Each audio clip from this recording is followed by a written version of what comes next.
Galax GTX 1650 Super. Hi, welcome back to our channel where we do tech reviews, assemblies and more. I am Chester, your host for today. So today we are going to be reviewing the Galax GTX 1650 Super.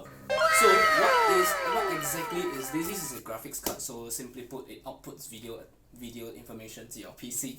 But there are different models out there. So the GTX 1650 Super, it actually is the lowest tier of the 200 series of graphic cards produced by NVIDIA.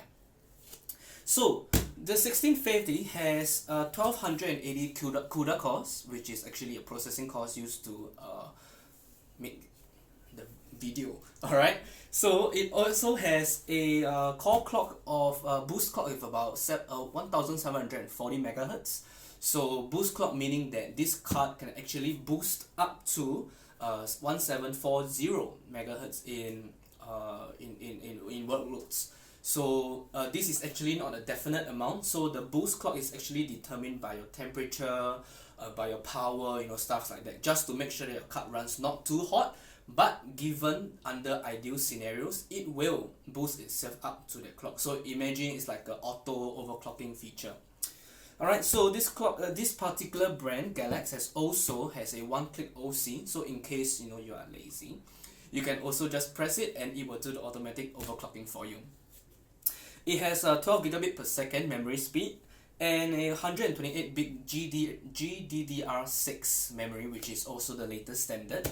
So you are not really losing out a lot in terms of memory. Okay, finally, it has 192 gigabyte per second of memory bandwidth, and it has supports up to 3 displays. I may be wrong, 3 to 4 displays simultaneously off of one card. So if let's say you decide to run surround, which is 3 monitors in one, you can just use it using one card. So back in the GTX 4 to 500 series, they required you to use 2 cards for surround. So we moved up a lot since then. Alright, so this card also, the dimensions of this card, we will get to it. And finally, this card has a maximum power draw of about 100-ish watts. So that is actually a very small, this is actually a very small card that doesn't consume a lot of electricity. So if let's say you're building a small build, or you just want to use something that has you just want to game lightly, not too intensive, this card is for you. Alright, as of this video, this card costs about 250 Singapore dollars, so it may vary a little bit depending on your region. Alright, let's get this baby opened up. Here we go. Alright, get out.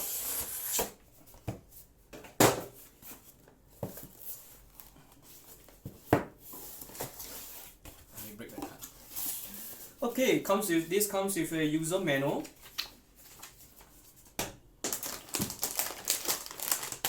The card itself, which we will talk about it later. That's for something else that's not related. So opening up, finally, oh yes, a 6-pin to Molex adapter if let's say your power supply doesn't come with the required plug. Okay, so on to the card itself.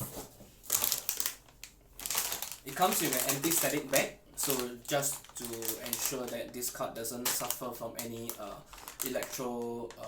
static electricity. Alright, so as with every electronic part, please make sure that you drain yourself from static electricity before you actually touch this kind of bare components.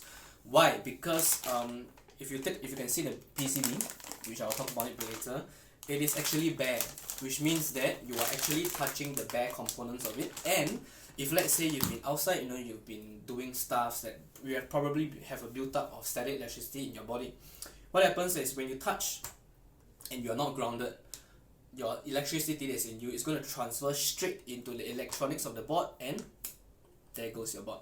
So make sure that before opening, make sure you drain yourself. So how do you drain yourself? We'll save that for another day, but in short, make sure you touch metal surfaces that have grounding. Alright, so let's get this open up.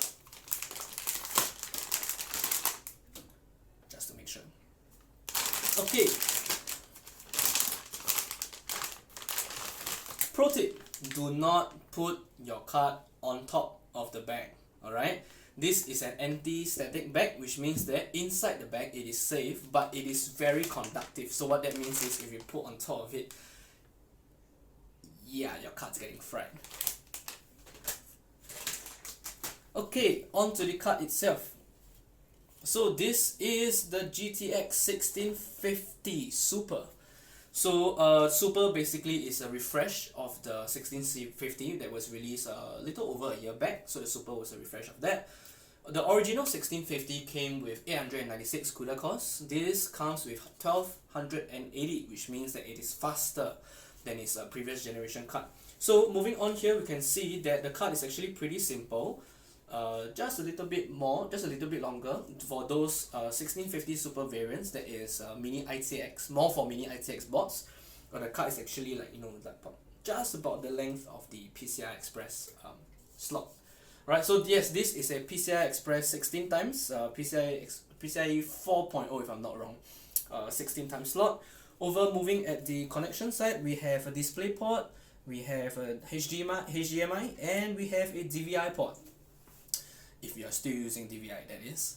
So moving on here, we're at the top. There isn't any SLI connectors because NVIDIA has already disabled it a while back for the lower end cards. Alright, moving on to the rear of the card, we have a single 6-pin connector, which is where just now I mentioned the 6-pin to Molex adapter comes in.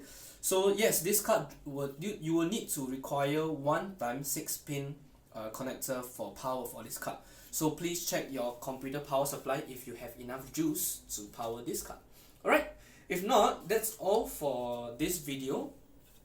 Do subscribe to our channel if you haven't yet. Like this video if you liked it, and please comment in the comment section below if there's anything that we can improve on. Alright, so I'm Chester and see you guys. It's when